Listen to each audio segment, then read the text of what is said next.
Hi, listeners. This is Phillip Di Bella on another episode of Been There and Done That, brought to you by the Coffee Commune. And today I have Alan Bonsall with me returning. Alan, welcome. Hi, good day, Philip. How are you? Any better would be dangerous, I think. But let's today, the purpose of this, hopefully you attended our February 19 event where we released the findings of a key paper that we did. But this episode, if you didn't get to attend, is going to have all the key findings and ideas and tricks and trips and everything that we're about. And we're going to discuss it over the next 55 minutes with Alan, who we put in charge of heading this up. But a bit of background information before I hand over to Alan, who'll give you a snapshot of the key findings, is obviously we talk about the Coffee Commune as a facility that can produce coffee from 1 kilo right through to thousands, where people can come and roast their own, or we roast it for them, which makes it the most unique setup in the country. But the other side, which is where this falls under, is obviously the side of building a community, and I liken it to a hospitality chamber of commerce, where we talk about workshops and buying power through introductions to people, education, advocacy, even though I don't like the word of advocacy as such, but we're advocating on behalf of the industry. And this paper, which my wife, Di Bella, who heads up all of the membership portfolio and the commercial aspects of the business on that side, sat down with Alan and they strategized to develop a paper so that we got a clear study, an independent study of what the future for cafes in Australia look like. And the ground rules from my perspective was, obviously, it's got to be independent. It's got to be funded by us and not by government or association. So we get a very clear view.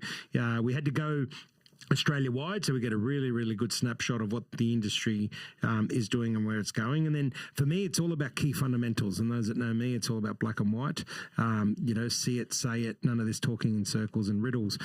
So the brief was pretty simple. Keep it straightforward, keep it meaningful. And on the back of it is we start to build some strategies and ideas and profiles. And for us at the Commune, the purpose of it is to build the next 12 months of events, and whether that's education events, that's meet and mingle events, that's meet supplier events, or showcasing new products, or workshops around masterclasses, which we've got coming up. That is the foundation, and the purpose was this paper and how we can help people. So from the findings of this paper through to what we can do with it to help people accelerate their potential. That was the why for the Coffee Commune, of why we wanted this to be done. The paper's titled The Future for Independent Cafes in Australia. So Alan Bonsall led the charge, and he commissioned Nick Parfitt to do that. He's the director of Research Works, or 2003 Research Works, and it's done on the Australian cafe market, and it finalised in November 2023. So it is very, very current. There are a bit of the ground rules, in what we set up, and I'm going to hand over to Alan to give us a bit of an overview and of the obviously the journey and what happened and what they found, and then we'll start talking a bit about the solution and what's next. And how you can get more involved to ensure that we don't become one of those diabolical statistics that don't make it. Because what drives us at the Coffee Commune is to help people accelerate their potential. What does that mean when we break it down? They need to be efficient, they need to be sustainable, and then they need to be profitable. Because if you're efficient, you'll be profitable, and if you're profitable, you'll be sustainable. So that's our focus, that's our purpose, that's our why, whatever you want to spin it, our objective. The Coffee Commune is all about ensuring that people in this industry have that longevity and survive. So, Alan, welcome to the show, and talk us through the paper. Thanks, Philip. What you were saying before about the strategies that came out of this, it was important that we understand what we were wanting to achieve with this paper. And I think fundamental to that is recognising that we needed to identify what are the critical issues that are facing, let's say, small business in general, and how those issues relate to what's happening with cafes. So we recognise that small business has problems, but we also know that cafes have particular problems. Are they the same, or do we need to strategise differently from a small business, might be an engineering shop, to a cafe? So what we were doing was we weren't going out to ask 1,000 people. What we were wanting to do was identify what are the critical issues that are already in the market, that are already being strategized or worked on, and then see how they relate to the cafe. So we took it in 3 stages. The first stage was to look at the challenges facing small business. The second phase was then to look at the challenges facing cafes. What's the differential? Where are the similarities? And then the third stage was to actually identify what are the opportunities that we can explore, that we can exploit on behalf of the Coffee Commune members. And that way we make sure it's not a talk fest and it's actually a working document of where we can add some meat and the substance. That has real value to the strategies we need to implement, as you were saying, whether it be workshops, whether it be training, whatever it might be, this is giving us good grist to that mill. But it also then establishes issues that we may want to explore further. It may set up an issue that we say, hey, hang on a second, we really don't know enough about that. So we can start to identify where we can best put dollars to actually expand, if you like, the whole research process. So when you talk about advocating on behalf of Coffee Commune members or the industry, we're actually advocating on issues that are really going to make a difference. We are looking at issues that are really going to make a difference. And the way we did that was to literally do a search of all of the papers, all of the documents, the research papers, if you like, the articles, the academic papers that had been published 22-23. And we then, from that point, we were able to dig even further, because what that search gave us was all of the core documentation. What we could then do was follow all of the links from that information to even further information. So we were able to keep on digging. What that finished up giving us was about somewhere between 8,500, 9,000 actual documents, papers that we were able to review. So data points as such? All of them data points. And what we could then do was dig into all of that and recognise what were the critical issues. And that then gave us what this document is all really about, what this is actually presenting. And I think the most critical factor, the most critical finding that came out of all of this was simply stated like, what people think are their real problems are not really their real problems. Yeah. What they think, priority-wise, what they believe are the issues they're confronting, things like red tape. And in short, what that means is that if you fixed what they perceived were the issues, you still wouldn't move the dial. They still wouldn't be efficient, profitable and sustainable. You're not changing a thing. All you're doing is just adding more noise to what is out there, with lots of people saying, our problems are red tape, we've got too much. Our problems are the rising cost of living. We've got, we can't control that. We can't do anything about that. It's always that sort of excuse, if you like. That's the easy cop-out. And that's what this paper demystifies.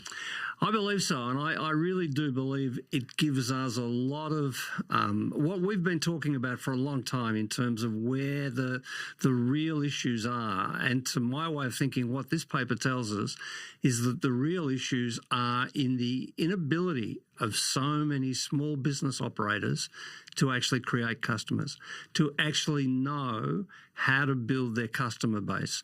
So it's not a case of saying, we can't fix the cost of living. We can't fix prices that constantly go up. We can't do anything about the government changing red tape. But we actually could do something about increasing the number of customers if we knew how. Okay, so let's push pause there for a second, because I'll bottle that up. But before, to give the listeners a snapshot, there's over 26,000 cafes in Australia. Yep. With over 142,000 employees currently, which is an average of 5.5 employees per business. I saw a stat the other day that shows less than 1%. There's roughly 1 million businesses registered in Australia, 1 million businesses. Less than 1%, or around 1%, have a turnover of more than $10 million.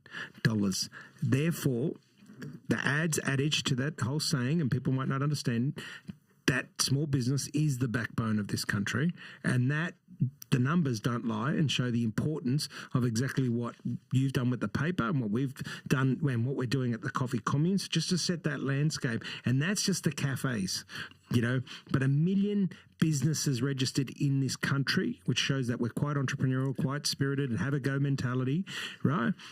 And only 1% of them are trading over 10 mil, and 46% right now are not profitable. So just get your head around that. And now I just want to come back to unpack what Alan said. So problem one, the most pressing problem that I take from what you said and from reading the paper myself is that the number one problem that exists right now, that if you fix this, when we talk about problems, would move the dial, right?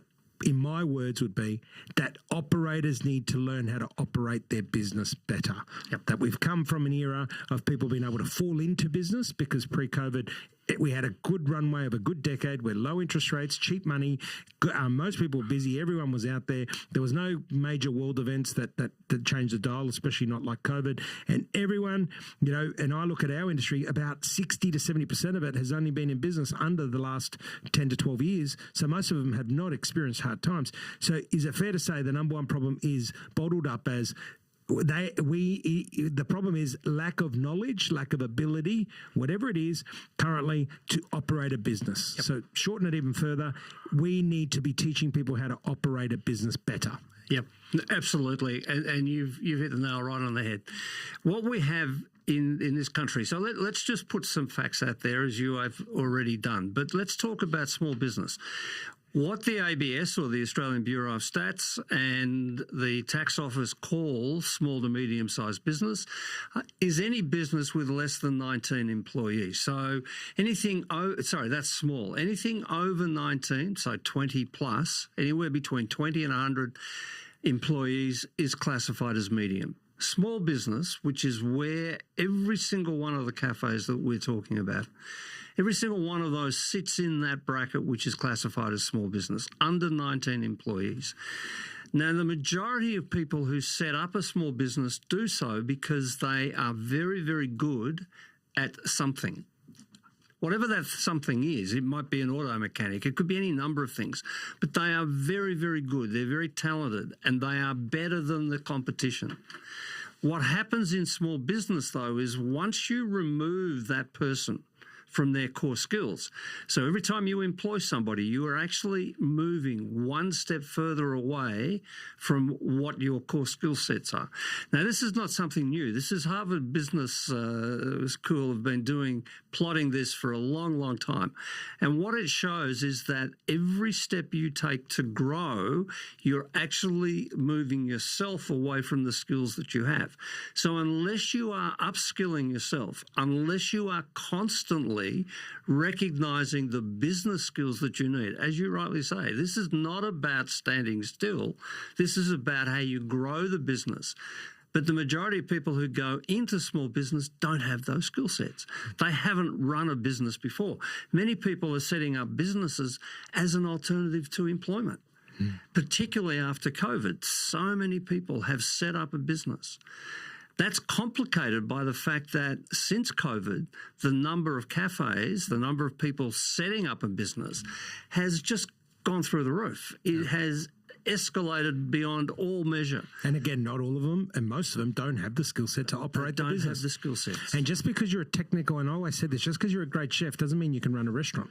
Just because you're a great barista doesn't mean that you're gonna make a great business owner. And just because you're a lawyer doesn't mean that you can run a major firm. It's there, it's right in front of us. Now let's unpack still problem number one, because there's going to be three major things that we're going to tackle. But the first one is obviously the lack of operation skill. So in particularly, where are we seeing the lack of operation? One is obviously business knowledge and operating skills of a business, as you said. Becoming one removed just gets you away from that skill set that you might be. So you move away from being a barista to actually now employing a barista, and you now have to run the business in terms of food offerings or marketing. So let's go to the next one then, and this is one that I'll put on the table, Alan, that I got from the paper, was that we had a great, in that sweet time of that 10 to 12 years prior to COVID, you'd open your doors and people would virtually walk in, or people would tell your story for you. So the problem that I say there is, and then what we used to operate on was we used to teach our teams and say, sell more to the same audience. You got plenty of people walking in your door. There's plenty of disposable income with low interest rates and things going great. Sell them more. So upsell. So we used to say if they come in for a coffee, sell them a croissant. If they're buying a ham and cheese croissant, how do you sell them a bacon and eggs? And there's a real definitive strategy around that. The study shows me, from my unpacking of it, and I want your insights into it, that now it's a time that people have got less disposable income, and this is not opinions, these are facts, less disposable income. So the strategy now has to be completely different. The strategy has to be, how do we get more people in our door? Yet we've got 10 or 12 years of trading history where people are used to, hey, I just open my door and I get them to spend more. Now we're seeing the opposite. Let's talk through that, because that to me is another major part of how to operate a business. Is now's the time to be getting more people in the door, so that you can maintain your revenue, let alone grow it.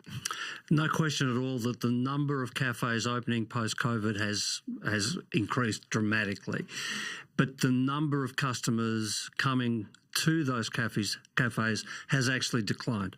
So nothing marries. Nothing is keeping track in terms of what you would expect business or the marketplace to be doing.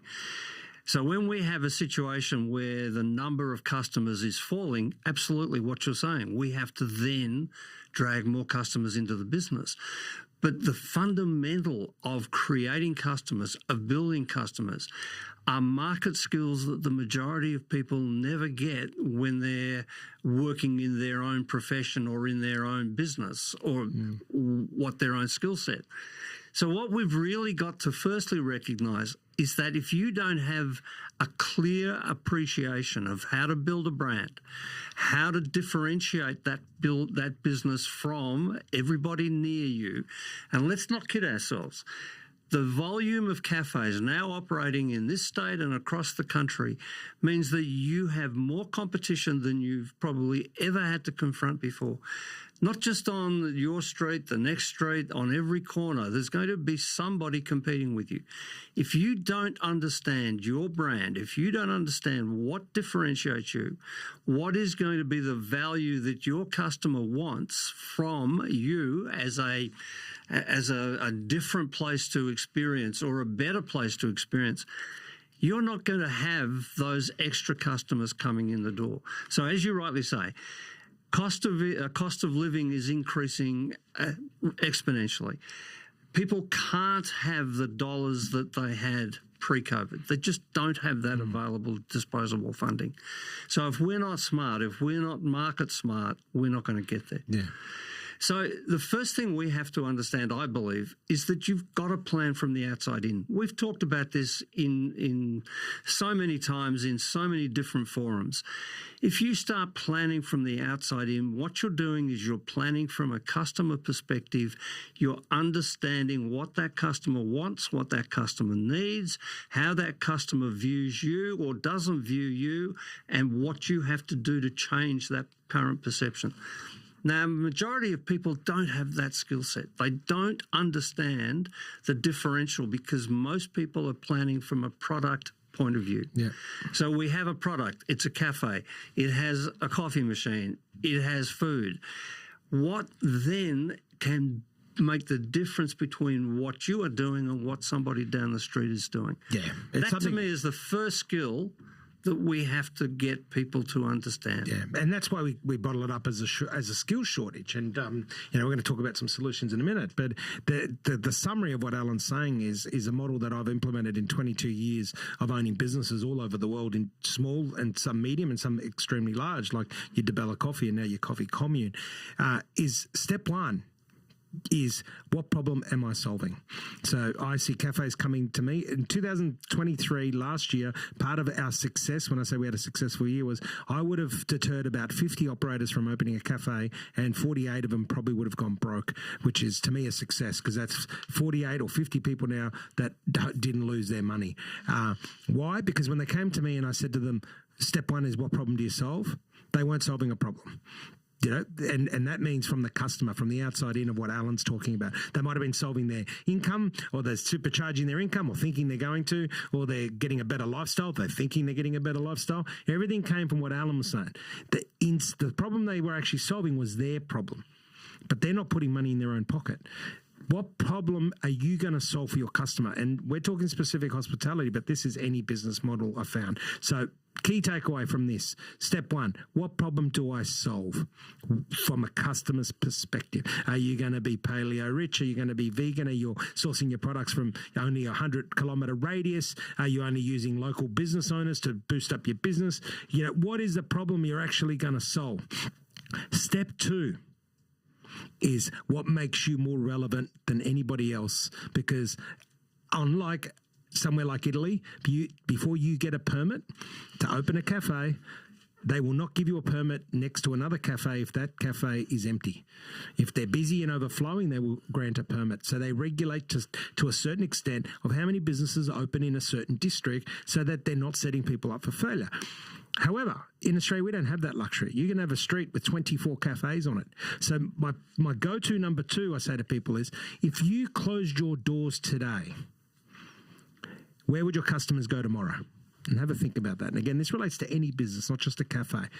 Right? So let's just say you get past hurdle number one. You've identified the problems you're going to solve in your area, whether there's no great seafood shop, there's no great steak shop, there's no great pizza shop, there's no vegetarian cafe. You've solved the problem, you've picked the problem, you've honed in on the problem, and you're away. Step two is, how are you going to become so relevant that if you actually closed your doors today, your customers would struggle to go anywhere tomorrow? And then third part, which we're going to segue into nicely, which was part of the problems that you found in this study from a business owner's perspective, is once you get the problem right, you get the strategies and everything and the products and the service and whatever it is that makes you more relevant than anybody else. Step three is where I see the biggest hurdle in a lot of businesses. Is how are you going to market that? How are you going to tell that story so compelling that it engages people to come to you? Because people do not know what they don't know. And if you're a great chef doing great food that solves problems, that's more relevant than anyone else. But if you're not telling anybody, then you are not going to succeed. And I bring it back to Di Bella Coffee because everybody understands that brand, knows that brand from zero, humble beginnings in 2002 to the largest specialty company in the country, exiting at 2017 for a record 12-time multiple. Was why?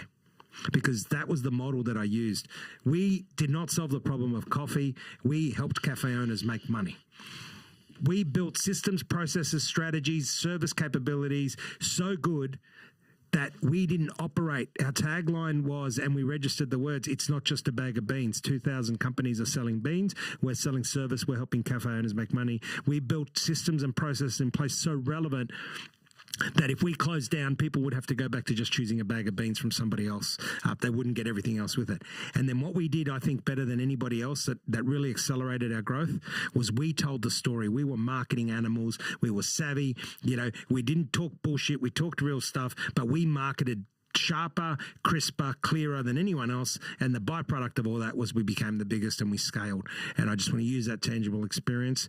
It's those three-step processes. If you take nothing else away from this, except that it's not about red tape, it's about operating, being the best operator you can be. Start with that paradigm. Step one, step two, and step three. What problem am I solving? How am I more relevant than anybody else that competes with me? And how do I tell the story better and clearer than anyone else? Alan, let's segue nicely over to the next one. Well, I think one of the things that we really need to touch on, and it's an important issue, it's the vulnerability of small business, because small business is obviously much more vulnerable than big business. There are less skills. There is less talent within a small business than there is in a large business. You can rely on managers. You can have line managers in all sorts of areas of expertise. The majority, again, we go back to the point we were making earlier, but it's still a key issue that people, I think, are not getting. You need to be asking questions. You need to be seeking support and assistance. What you were talking about a minute ago, Phillip, in terms of the way Di Bella positioned themselves or yourselves, the way that the Di Bella business grew was by helping people through problems that they didn't have experience with. Correct. We're still looking at exactly the same problem with small business. And I think the fundamental of Coffee Commune the whole purpose of the Coffee Commune is to provide that expertise, is to provide that advice, that go-to place where people can get that support, whether it's support in HR, whether it's some of the legal issues, whatever it might be. What we've got to understand is that small business is far more vulnerable than large business will ever be. It is unlikely that it's not unlikely. The facts are 50% of business that starts up today will not still be in existence in 5 years' time. Why? Because I suspect ego has a lot to play. I think there are real questions that small business owners need to be asking. They need to open themselves up to that sort of advice. Get through that issue of saying, I can do it on my own, I'm clever at this, and recognise we're not. One of the things that when you talk about telling the story, when we talk about communicating that brand, one of the things that really came through loud and clear to me in this survey or in this work was our inability to understand all of the nuances of IT, of technology, of how technology can advantage us. And I'm not talking about labour saving. I'm talking about a whole range of IT. We lag behind the US and Canada, the UK, when it comes to our appreciation of and our ability to maximise the value, if you like, of IT. We're not even close. And yet when we start talking about how do we tell people about our story, how do we actually communicate with people, it's all there. IT is going to be one of the most critical components of doing that. Yet how many people have skills?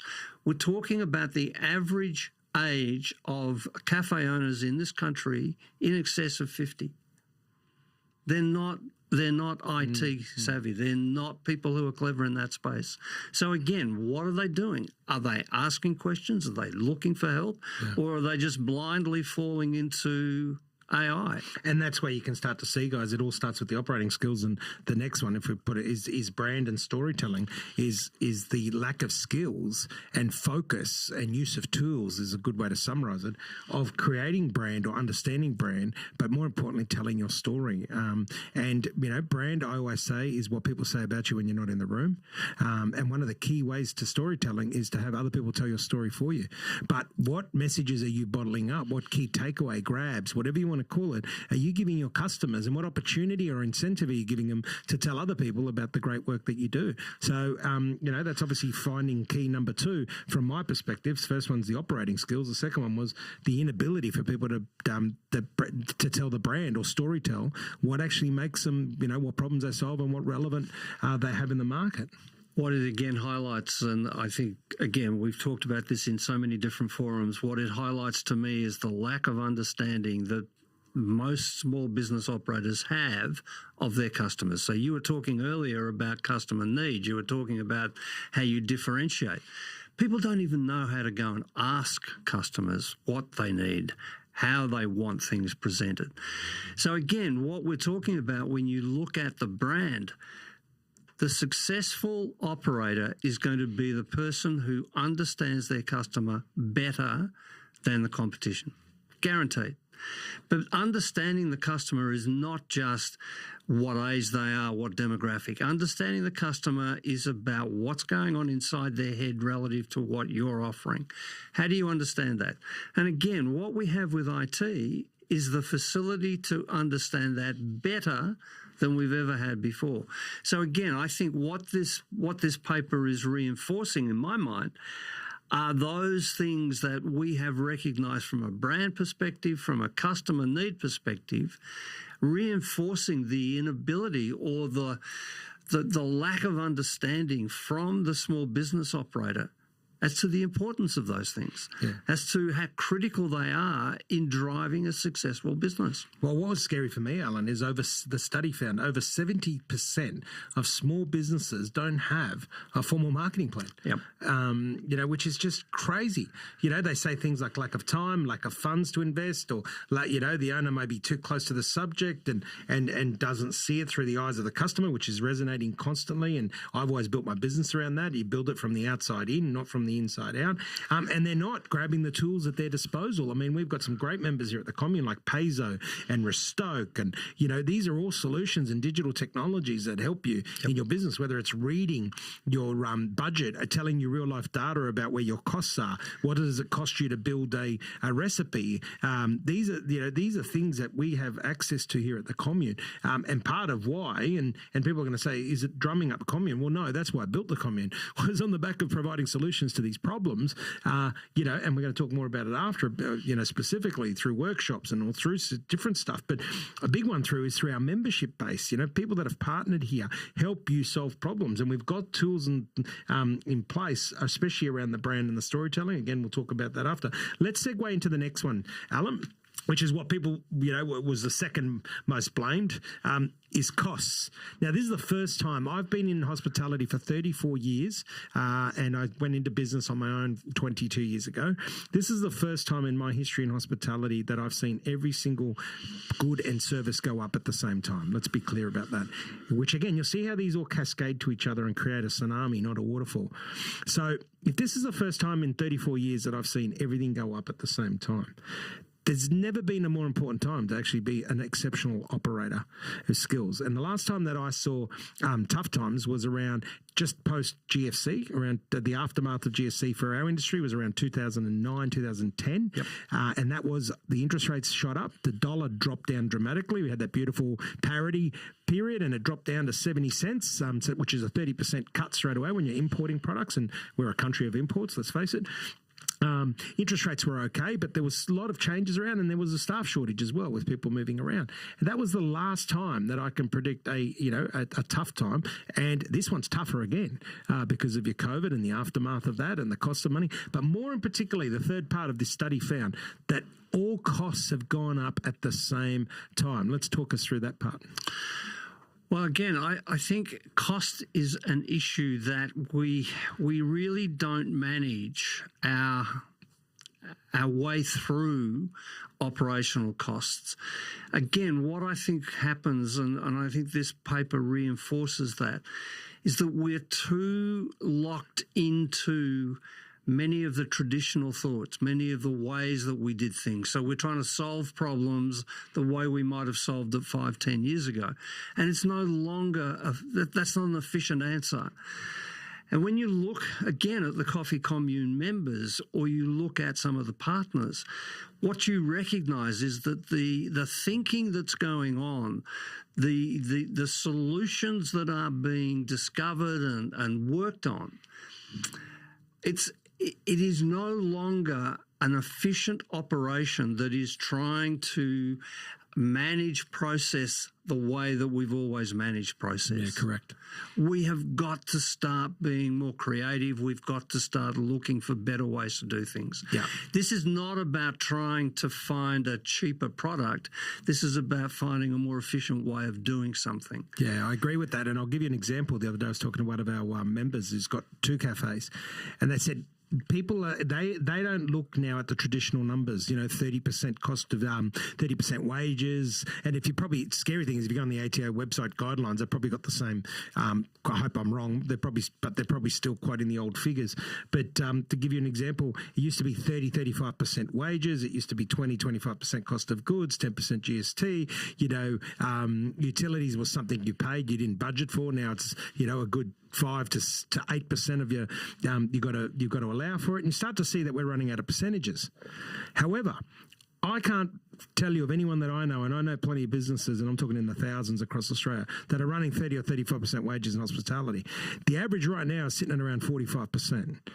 So what are these 2 operators doing? What's this operator doing that's got 2 shops that is doing, still going strong, but understands that now is not a time to be making profits they were 5, 6 years ago, which is number one. Their expectation is realistic. But the fundamental is this. They've said, if I increase my cost of goods by bringing in stuff that is par bake, high quality, good value, but it's par bake. My cost of goods is going to go up 2%, but my wages is going to come down 5%. And that is a tangible example for listeners to understand.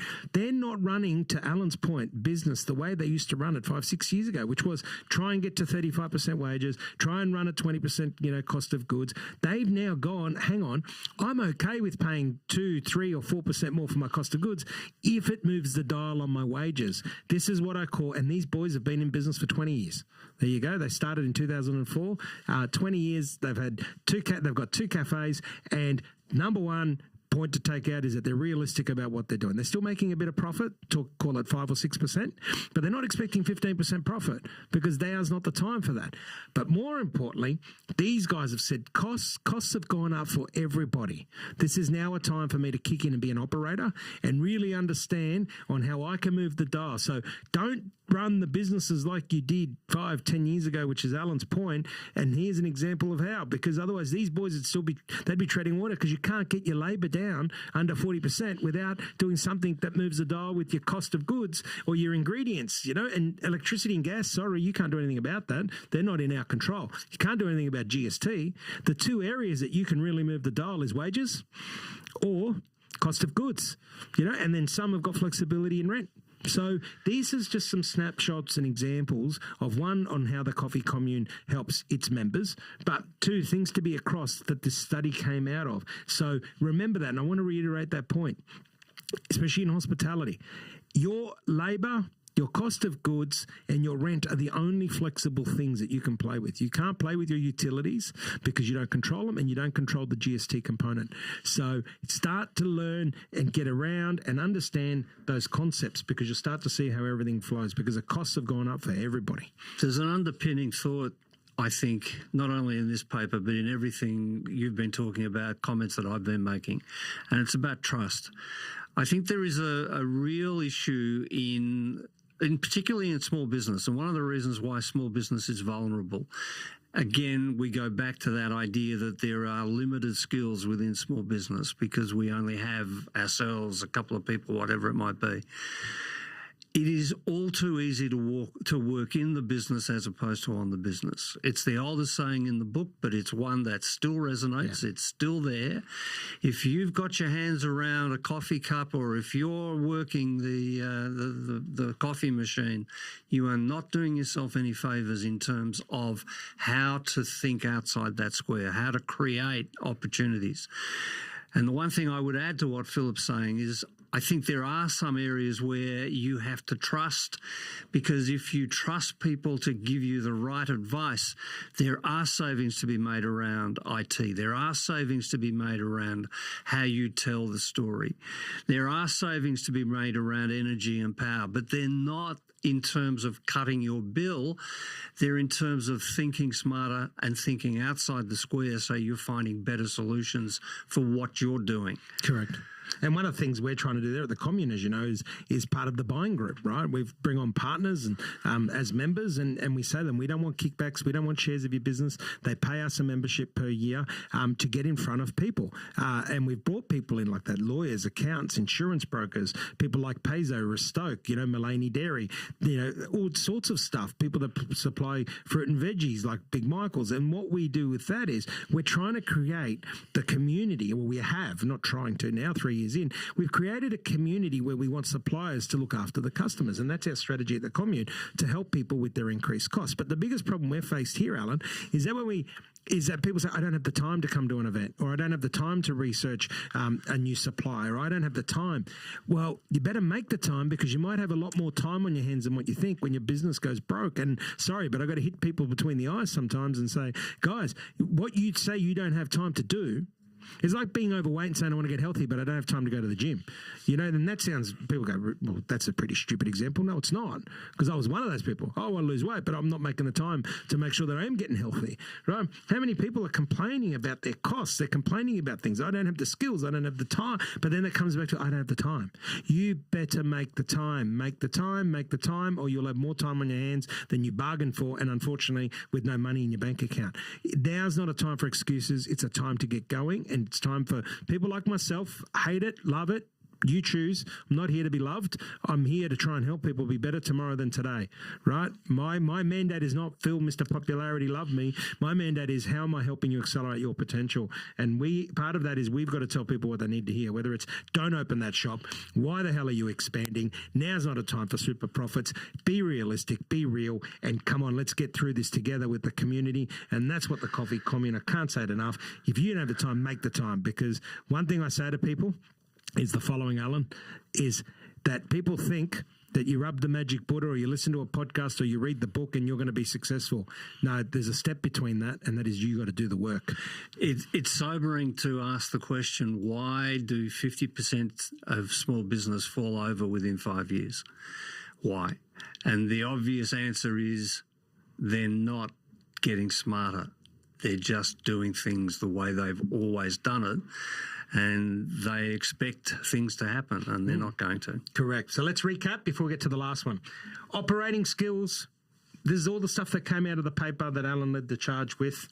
Operating skills, brand and storytelling, increased costs, all things that the Coffee Commune has, programs and all the rest that are available. Jump on our website, coffeecommune.com.au, under events especially, but not just events. There's advocacy section there that talks about things we're moving the dial on. There's feedback. There's all sorts of stuff that are happening to try and help people. Why? What's our why? To help accelerate your potential. In particular, how? To make you a better operator, to give you those operating skills, to give you those tools around telling your story. And Alan's about to run a workshop in March around that whole thing, around marketing and brand and telling story. And get amongst the group for that buying power. Reach out. We've got a WhatsApp needs and wants group that people put up what they're looking for, and we match you up with the right supplier. No rebates, no kickbacks back to us, so that we don't convolute. Let's get to the last one, which is something that we are really doing some heavy lifting on, and then we'll finish up with Alan talking about some key strategies also. Alan, the red tape. And I say this, red tape is like scaling, it's a byproduct. Red tape is not the problem, it becomes the problem. The problem here, correct me if I'm wrong, always is government decision making. And I expand that further and say, let's give government the benefit of the doubt, which I do believe this. Most of the time their intention is good, but their execution is poor. And that can be local, that can be state, and that can be federal. And this is not government bashing, and it's definitely not political party bashing, because they've all done it from all sides at all levels. And I'm going to give some practical examples. Government decision making, whilst the intention might be good, the execution can be poor. And what's the solution? It's a simple solution, which I do a lot of work on. And I always get asked, why do you bother? Why do you bother? Because as Gandhi says, I want to be part of the change I want to see in the world. And remember, the change I'm looking for here is efficiency, profitability, therefore sustainability in our industry. So government decision-making, right, the intention could be good, the execution could be poor. What's the solution? Governments at all level, we encourage and keep encouraging to reach out to industry experts, reach out to people like me, to people in the, that have been in business for 22 years in the specific industry. Same with construction, same with anything else, same with manufacturing, same with IT, whatever it is. Reach out to those that have got proven track record, that have been around longevity, that have navigated the ups and downs and the flows and woes that happen in business. Don't go making decisions without understanding the tsunami that you are causing. And the one I use of recent is we went from a 20-hour restricted work week visa prior to COVID. The current government at the time reached out to me, federal government, and said, Phil, what can we do for your industry? And I said, we've got a shortage of workers. People are leaving. People are going back. Some are forced to. Please increase the 20-hour capping. And it was done within a week. And we all of a sudden ease some pressure off operators with the visas. New federal government comes in, and back go the restrictions back to 24 hours a week at a time that we're running 3% unemployment. Now, let's take the benefit of the doubt. The intention of the government is to create more jobs for Australians and make sure that we're employed. I get it. Very good intention. But that problem doesn't exist when unemployment's at 3%. It's quite the opposite. I took it one step further and said to the government, and still keep advocating for major changes in this area for all industries, how can not only is it at 3% and people are struggling to find workers, and you've just limited the workforce from a 40-hour week or 37-hour week to a 24-hour week if they've got international visas, how how do you expect these people to survive in a country only 24 hours a week wages? And this was something that falls on, some of them are just dumbfounded, and I think they're still processing it. How do you, and I'll let you, this is not my opinion, these are facts, right? This is my ability to go data analysis strategy. There's the data. The analysis is, how do you survive on 24 hours work week? How does an employer survive on trying to employ people, especially in the hospitality industry or even the construction industry, on 24 hours of work week? What's the strategy? Work with industry that is suffering low, that has has low unemployment, is shortage of workers. Work with those industries and give them some slack and open up the visas. Now, unless people like the Commune and other people are out there, we're not alone on this, are out there advocating, not fighting. I don't like the word fighting with government. It's not going to happen. What's the simple solution?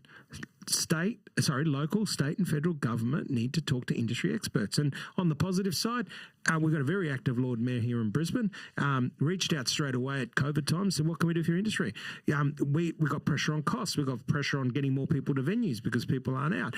So he made the metered parking. He froze the meters. He put a pause on outdoor dining permits. He had a pause on other fees and licensing fees and payment plans in place and all the rest of it. So they did what they could do at a local level to make it happen. Why? Because they got a hold of industry people and said, what can we do to help? So, long-winded, I know, but the key solution there, and I wanted the listeners to really understand, this is not government bashing. It gets us nowhere. And I think that's the problem, Alan, is before I hand over to you, and the problem is that people have bashed government for so long and used excuse of red tape and hidden behind that. What actually is red tape? To me, red tape is government's inability or unwillingness of working with industry experts before they make a decision so that they understand the true implication of the decision they are making. Yeah, all too often ideology drives rather than reality. But I think what this report is saying very clearly is we are spending a lot of time worrying that red tape is our problem. When you worry about something, you're taking yourself and you're distracting yourself from the real problem. So stop worrying about red tape. If there is nothing you can do about red tape, there's no point worrying about it. Get onto something which is going to be constructive as far as your business is concerned. Learn how to create more customers. That's a far better use of your time and energy than worrying about whether you can solve red tape issues.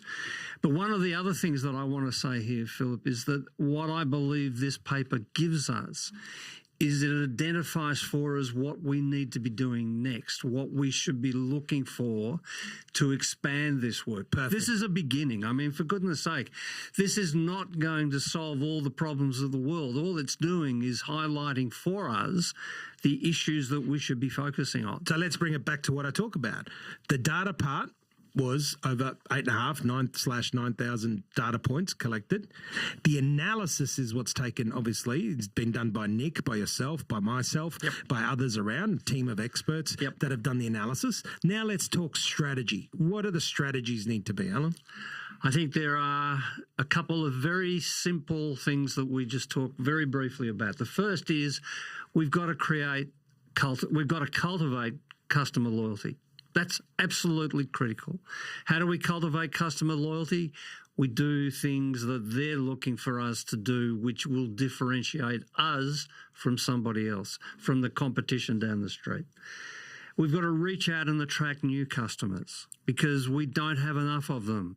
And there are less customers today than there were even 4 years ago before COVID. So we have to create more customers. How do we create more customers? We listen. We learn a lot more about our customers. We start to understand our customers better. And we can do that because we have the technology that gives us access to those people. And in particular, we changed price points, right?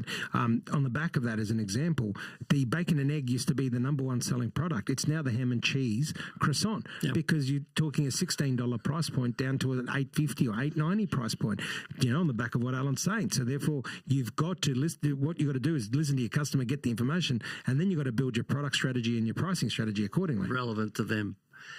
You've got to improve your image. You've got to learn the value of brand. You've got to understand that a brand is a very complex but a very, very critical advantage for your business to grow. And I mean, I spent my life working with brands, and I've seen some very, very powerful brands, and I've seen some very dumb brands.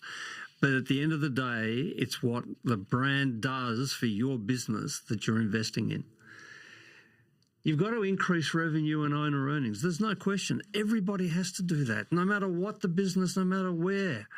But how can you do that? You can't do that if you're going to continue to use outdated, old-fashioned methodology, outdated, old-fashioned thinking that probably was fantastic 20 years ago, 15 years ago, but it is no longer relevant in the current market. Yeah. And finally, you've got to stop spending your time on things that are not going to turn a dollar. You have got to invest your time on the business by thinking about the business, by strategizing the business. Strategy is not something out of reach. Strategy is very simple. Setting marketing objectives is very simple.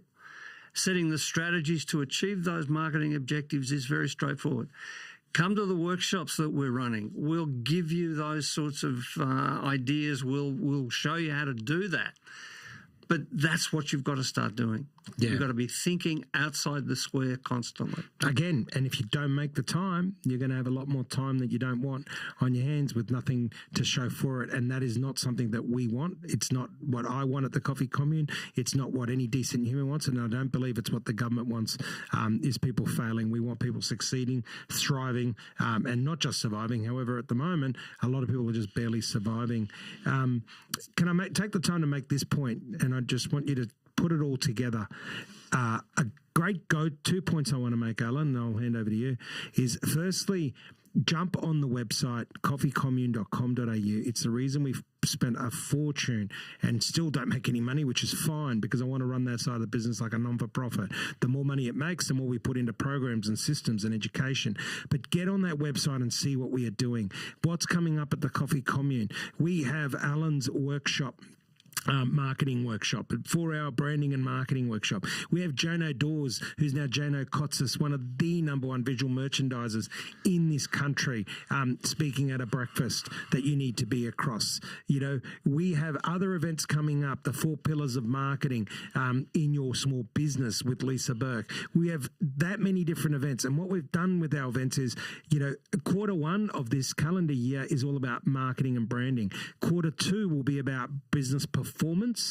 These are the themes. Q3 will be all about people, internal and external. And Q4 will be about business development. And these are the overarching topics that have come out of this document that we really honed in at the Coffee Commune. We don't just turn up and say we're now going to develop an event or we're going to do a podcast. It is measured. It is there to solve problems. It is relevant. And we tell the story and we follow our own model. And the last thing I'm going to say before I hand over to you, Alan, and we wrap it up, is this.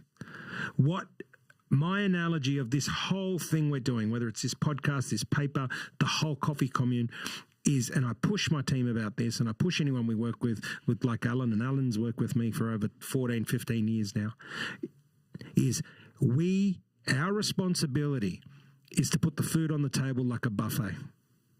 Your responsibility is to turn up to that table and then not just turn up, but grab the food that you want and you need and you eat. Now think about that analogy, because how many people are actually putting something on the table for you to grab? How many people are actually showing up? And how many people are actually executing by taking that food and eating it? I can guarantee you that if you surround yourself with people like the Commune and other businesses and other people that are doing the same thing, but you surround yourself with the buffet, you pull your seat up to that buffet and you actually grab what you need and you eat it, that you will be successful. And right now, success could be survive my business. It could be make some profit. It could be to grow, whatever it is. But the alternative is we don't want you to fail. Alan?